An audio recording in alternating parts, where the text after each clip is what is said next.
Hello everyone. इस video में हम लोग करेंगे जेईई मेंस 2023 के 31 जनवरी इवनिंग शिफ्ट का क्वेश्चन, मतलब सेकंड शिफ्ट का क्वेश्चन। ठीक है, तो आई होप आप लोगों ने क्वेश्चन पढ़ लिया होगा। इसमें बेसिकली एक फंक्शन है और उसका रेंज निकालना है। ठीक है, तो रेंज तो आपको निकालते आता ही होगा। रेंज मतलब y का वैल्यू, मतलब फंक्शन का value, value of the function. तो हम लोग रेंज कैसे निकालते हैं, तो फंक्शन को जो है एफ ऑफ एक्स बराबर वाई मान लेते हैं। ठीक है, एफ ऑफ एक्स बराबर क्या मान लेते हैं, वाई मान लेते हैं। और फिर हम यहाँ से y के वैल्यू पता करने की कोशिश करते हैं कि एक्चुअली y का वैल्यू होगा क्या। ठीक है, वही हमारा रेंज हो जाता है। ठीक है, तो कैसे करें, तो इसके पीछे भी मैंने एक रेंज वाला क्वेश्चन करवाया था। उसमें I think function square root वाला था ना। एफ ऑफ एक्स बराबर ऐसा कुछ था, square root of 3 minus x plus square root of 2 plus x, ऐसा कुछ एग्जैक्टली मुझे याद नहीं है, बट हाँ ऐसा ही कुछ था। तो उसमें मैंने बताया इसको y लेकर के स्क्वायर कर दिया था बोथ द साइड। ठीक है, स्क्वायर करके फिर ये एक अच्छा सा स्क्वायर रूट के अंदर एक क्वाड्रेटिक बना था, उसको फिर परफेक्ट स्क्वायर में हमने कन्वर्ट किया था। ठीक है, इसके बाद हम लोग पता कर लिए थे कि y का क्या मिनिमम वैल्यू होगा और क्या मैक्सिमम वैल्यू होगा, और उसका रेंज बता दिए थे। ठीक है, क्योंकि रेंज जो होता है ना वो क्या होता है, किसी फंक्शन के मिनिमम वैल्यू और मैक्सिमम वैल्यू के बीच का इंटरवल। और कभी कभी ऐसा होता है कि कुछ इंटरवल के बीच के कुछ एक वैल्यू अलाउड नहीं होते हैं, तो उसको बाहर निकाल देते हैं। ठीक है, तो यहाँ भी क्या ऐसे ही करेंगे, तो यहाँ ऐसे नहीं करेंगे। ठीक है, यहाँ आपको करने के लिए, यहाँ तो खैर ये स्टैंडर्ड है, ये तो फिर भी आपको सोचना पड़ा था। ये कोई मेथड हम लोगों को नहीं पढ़ाया जाता है कि दोनों तरफ स्क्वायर करके ये सोचना है कि y का मिनिमम वैल्यू क्या होगा, y का मैक्सिमम वैल्यू क्या होगा। तो ये तो अपने को वैसे पढ़ाया नहीं जाता है, लेकिन प्रैक्टिस के अनुसार अपने को ये सब आ जाता है। ठीक है, लेकिन ये तो फिर भी हम लोग पढ़ते हैं ना यार। जब क्वाड्रेटिक बाय क्वाड्रेटिक रहता है, कोई फंक्शन में क्वाड्रेटिक बाय क्वाड्रेटिक दिया हुआ रहता है, तो उस फंक्शन का रेंज कैसे निकालते हैं, तो फंक्शन को y मान के क्रॉस मल्टीप्लाई कर देते हैं। और जैसे ही क्रॉस मल्टीप्लाई करोगे x में क्वाड्रेटिक दिखेगा, x में क्वाड्रेटिक दिखेगा। यहाँ फंक्शन रियल नंबर पर डिफाइंड है, real number two real number. यहाँ देखो 2 और 6 को एक्सक्लूड किया गया है डोमेन से। ये फंक्शन यहाँ से यहाँ में डिफाइंड है, तो ये क्या है, डोमेन, और ये कोड में। ठीक है, तो डोमेन में से 2 और 6 नहीं, 2। अच्छा, ये पता है क्या, ये करली ब्रैकेट का मतलब मैं थोड़ा सा बता दूं। वैसे तो मुझे मुझे लगता है कि सबको पता ही होगा, बट हाँ मैं बता दूं देता हूं ताकि कुछ लोग अगर नहीं जानते हैं तो जान ले। जैसे ये करली ब्रैकेट के अंदर 2 6 लिखा हुआ है, कहीं कहीं 2,6 ये ओपन इंटरवल होता है, और इसको बोला जाता है क्लोज इंटरवल। ठीक है, जैसे यहाँ देखो ये ओपन इंटरवल है, ये क्लोज है, ये ओपन है। ठीक है, तो इस सब का मतलब क्या होता है, इसका मतलब होता है ना कि सिर्फ 2 और 6, ये करली ब्रैकेट के अंदर 2 और 6 लिखा हुआ है और माइनस किया हुआ है। इसका मतलब कि इस रियल नंबर के सेट से आप सिर्फ 2 और 6 को एक्सक्लूड कर रहे हो। और यही चीज अगर ऐसे लिखा हुआ रहता ना, आर माइनस दिस, तो इसका मतलब हो जाता कि आर में से आप 2 और 6 को के बीच के सारे वैल्यू को माइनस कर रहे हो, मतलब हटा रहे हो। 2 और 6 को नहीं हटा रहे हो, 2 और 6 के बीच के सारे वैल्यू को आप हटा रहे हो, इसका मतलब हुआ।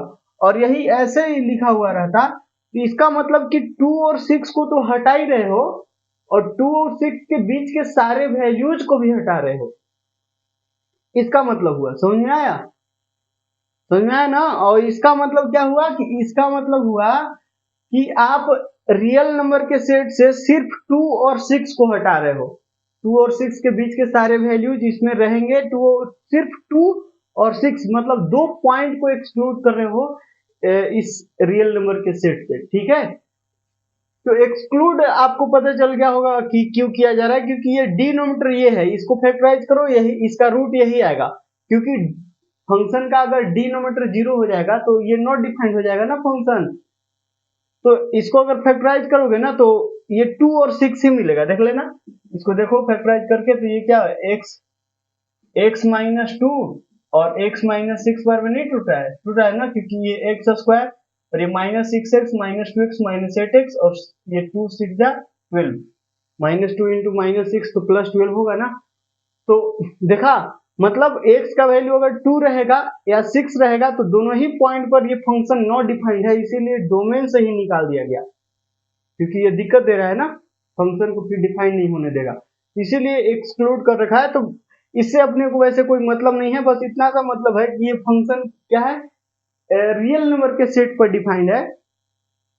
तो रियल नंबर के सेट पर डिफाइंड है, तो जैसे हम इसको क्रॉस मल्टीप्लाई करेंगे इसको y मान के, तो x में क्वाड्रेटिक दिखेगा तो उसका जो डिस्क्रिमिनेंट है वो ग्रेटर देन 0 कर दो, और ग्रेटर देन 0 करोगे तो आपको आंसर देखते आ जाएगा, y का वैल्यू मिल जाएगा ना। देखो मैं करता हूं,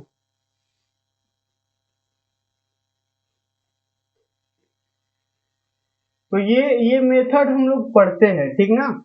ये मेथड पढ़ते हैं कि अगर क्वाड्रेटिक बाय क्वाड्रेटिक दिया हुआ रहे तो फंक्शन को y मान के आप क्रॉस मल्टीप्लाई कर दो, और फिर देख लो x में क्वाड्रेटिक आपको दिख जाएगा। और इवन जब ये लीनियर बाय लीनियर भी रहता है ना, तो यही मेथड होता है, क्रॉस मल्टीप्लाई कर दो, ठीक है। लीनियर बाय लीनियर रहेगा तो फिर भी आप उस केस में भी क्या करना है, क्रॉस मल्टीप्लाई ही करना होता है। अच्छा जी, तो क्या करना है यहाँ, ये फंक्शन को मैंने y मान लिए, तो y इक्वल टू क्या हो जाएगा, x square plus 2x plus 1 upon x square minus 8x plus 12। Okay, तो अब क्रॉस मल्टीप्लाई करना, ये y x square minus 8xy plus 12y is equal to x square plus 2x plus 1। यहाँ से x square का coefficient क्या आएगा, तो इधर तो y है, इसको इधर लाएंगे तो -1, ठीक। और उसी तरह x का कोएफिशिएंट क्या आएगा, तो इधर तो -8x है, -8x, और इधर -2 हो जाएगा ना। तो आप ऐसा करो कि माइनस को ही बाहर निकाल लो, 8x प्लस 2, ठीक हो गया। अच्छा, कांस्टेंट टर्म क्या हो जाएगा, तो कांस्टेंट टर्म हो जाएगा 12y माइनस 1, ये plus 12y minus 1 equal to 0। तो ये हो गया, ये दिख रहा है ना क्वाड्रेटिक x में क्वाड्रेटिक है, जिसमें एक्स स्क्वायर का कोएफिशिएंट ये, x का कोएफिशिएंट ये, और ये कांस्टेंट टर्म, ठीक। तो ये हो गया y में क्वाड्रेटिक, लेकिन ध्यान दो, ये x में क्वाड्रेटिक, तो ये x में क्वाड्रेटिक तभी बनेगा जब y के बराबर y का वैल्यू 1 ना हो। आपको समझ में आ रहा है, तो यहाँ केस बनाना पड़ेगा, ठीक है। जैसे यहाँ मैं क्या बोल रहा हूं कि मान लो कि y बराबर अगर 1 हो गया, इन केस y बराबर क्या हो गया, 1 हो गया, तो y बराबर 1 यहाँ रख दोगे ना यार, तो ये फिर क्वाड्रेटिक कहाँ रहेगा, क्वाड्रेटिक, ये देखो ये 0, एक्स स्क्वायर का कोएफिशिएंट ये 0 हो गया। आपको पता होगा ना कि X square plus B X plus C एक क्वाड्रेटिक होता है जब a नॉट इक्वल टू 0, मतलब एक्स स्क्वायर का कोएफिशिएंट 0 नहीं होना चाहिए।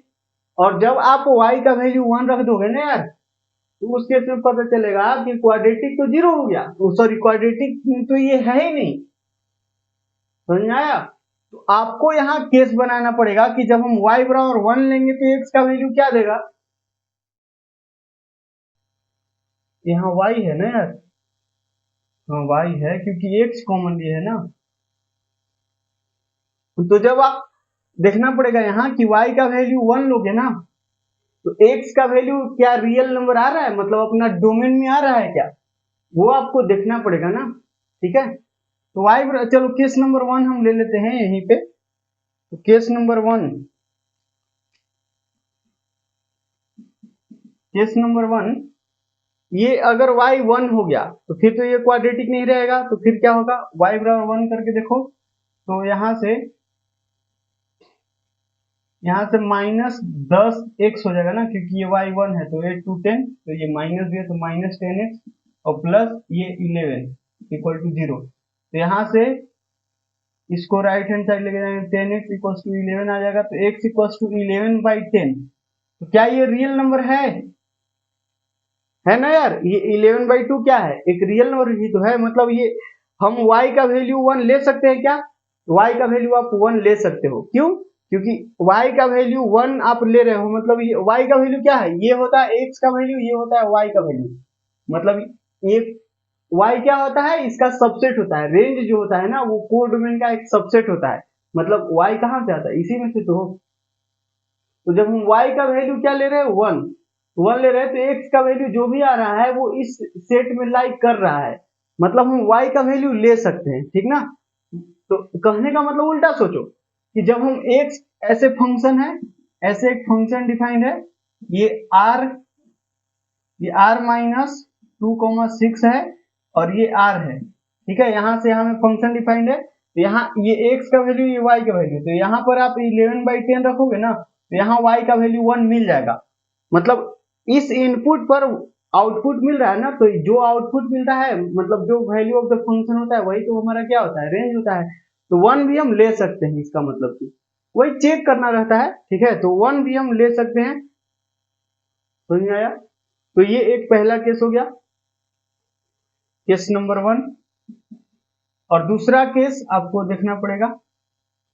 दूसरा केस किधर करें, इसको इरेज कर देते ना। आपको इतना समझ में आ गया ना कि हम y का वैल्यू 1 रख सकते हैं, इसमें कोई दो राय नहीं है।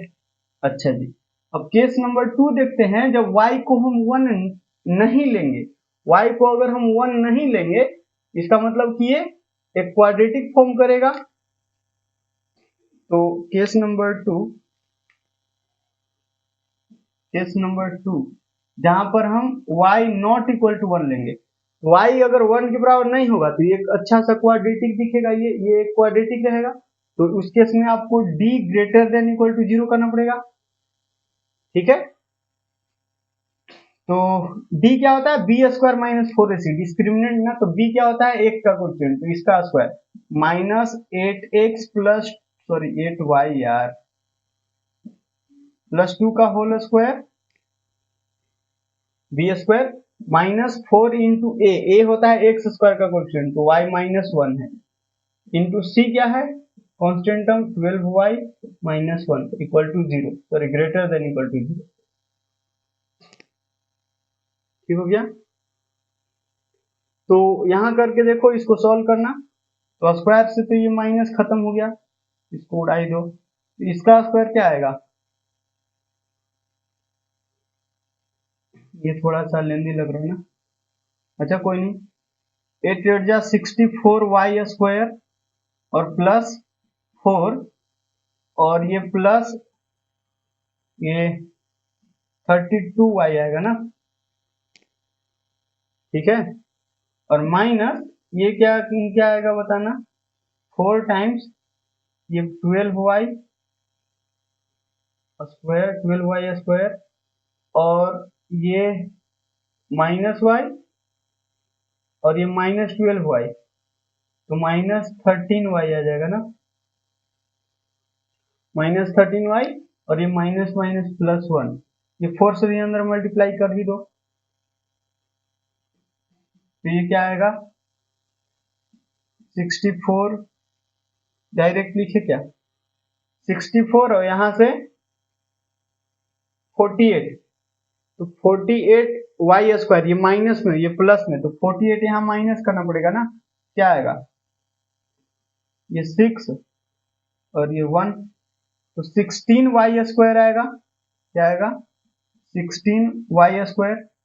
और यहाँ y का कोएफिशिएंट 32 है, 32y, और यहाँ से माइनस माइनस प्लस कितना हो जाएगा 48, नहीं 52 ना, ठीक है। 52 इसको ऐड करना होगा क्योंकि ये माइनस माइनस प्लस हो जाएगा, तो ये 4 और ये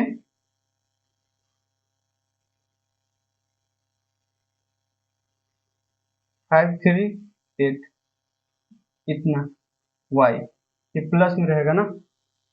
और फिर ये कांस्टेंट टर्म इधर 4 है और इधर -4 है, +4 और इधर -4, तो वो तो कैंसिल हो जाएगा ना, ठीक है। तो ये कैंसिल हो जाएगा, तो क्या बचा,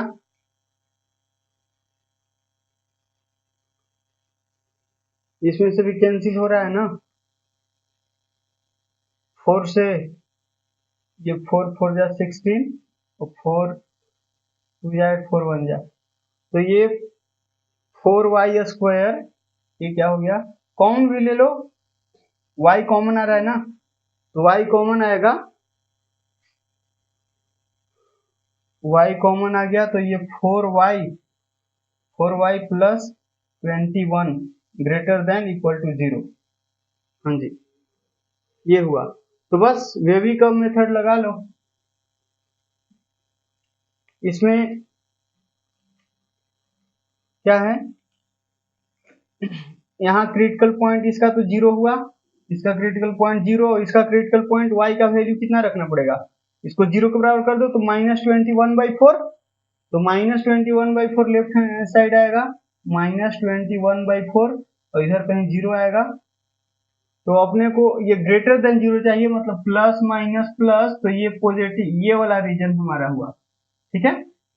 तो ये वाला रीजन में 1 भी आ रहा है, इधर कहीं 1 भी तो आ रहा है, लेकिन आपने तो बोला है कि y का वैल्यू 1 नहीं लेना है, y का वैल्यू 1 नहीं लेना है, लेकिन एक केस ने तो बोला ना, जैसे यहाँ आप ये ट्रीट करके चल रहे हो ना कि y हम नहीं लेंगे तो क्या आंसर आएगा, तो y आप 1 नहीं लोगे तो क्या आंसर आएगा, उस केस में आपका आंसर इधर -इंफिनिटी है, इधर इंफिनिटी है। तो जब आप y का वैल्यू 1 नहीं लोगे तो -इंफिनिटी टू -21/4, यहाँ तो ओपन ही होता है, -इंफिनिटी और इंफिनिटी को हमेशा ओपन इंटरवल, और यहाँ क्योंकि इक्वालिटी है इसीलिए यहाँ क्लोज, और फिर यूनियन 0 को लेना है, क्या 0 को लेना है, क्योंकि देखो यहाँ क्या है, इक्वालिटी है ना, तो 0 को भी इंक्लूड करेंगे, तो 0 टू इंफिनिटी ऐसे, लेकिन यहाँ पर 1 आप निकाल दोगे, क्यों, वो सिर्फ इस केस का आंसर हुआ, क्योंकि आप ये जब केस सॉल्व कर रहे हो ना सेकंड केस,